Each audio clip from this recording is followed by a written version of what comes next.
Koh-Lanta, le combat des héros, Dylan révèle son incroyable salaire dans TPMP. Le candidat fraîchement éliminé de Koh-Lanta était hier l'invité de Touche pas à mon poste sur C8. Seulement 3 jours après son élimination de Koh-Lanta, le combat des héros, Dylan était hier soir l'invité de Cyril Hanouna sur le plateau de Touche pas à mon poste sur C8. Vendredi, le jeune homme a quitté le jeu d'aventure incarné par Denis Brognard au cours d'un 7e épisode suivi par 4,8 millions de curieux, soit 23,0% de l'ensemble du public.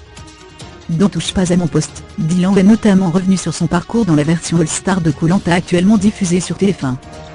Révélant qu'il allait prochainement participer à la prochaine saison de La Villa des Cœurs Brisés, la télé-réalité d'Access de TFX, le jeune homme a expliqué que la production ne manipulait pas les candidats sur le tournage de Koh-Lanta. Il ne nous parle pas, a-t-il ainsi déclaré, précisant que les équipes de tournage se contentaient de poser des questions aux candidats, sans les diriger. Tout le monde est payé à peu près 7 000-10 000 euros. Interrogé ensuite sur la rémunération des candidats, Dylan a révélé son salaire et celui de ses camarades. On a tous payé la même chose. Il y a un contrat fixe.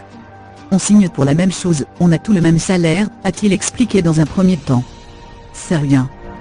Pour le retour, la version All-Star, nous de la rédaction, c'est un peu plus. Tout le monde est payé à peu près 7 000-10 000 euros. Et ça, peu importe le temps que l'on reste, a-t-il précisé. Dylan ne s'est pas arrêté en si bon chemin. Il a ainsi révélé qu'il avait réussi à négocier un salaire supérieur à celui de ses camarades pour cette dernière édition. Après, si tu as envie de négocier ton contrat, tu négocies ton contrat.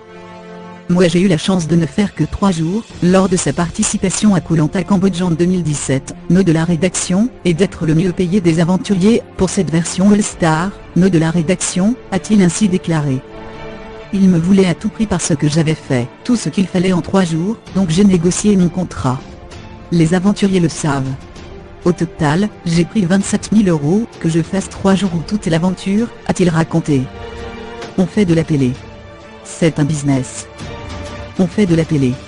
C'est un business et on est là pour négocier le contrat. Si tu dis juste oui c'est ton problème. Moi je suis là, je prends, a-t-il justifié alors que les chroniqueurs s'étonnaient d'un tel montant. Dylan a alors expliqué qu'il était parvenu à faire monter les enchères en annonçant à la production de Koh-Lanta qu'il allait participer à d'autres émissions de télé-réalité. J'allais signer ailleurs. Pour que je reste avec eux, ils m'ont dit, on te donne la même chose qu'eux, et même un peu plus, a-t-il raconté. Pure Mediacom vous propose de revoir cette séquence.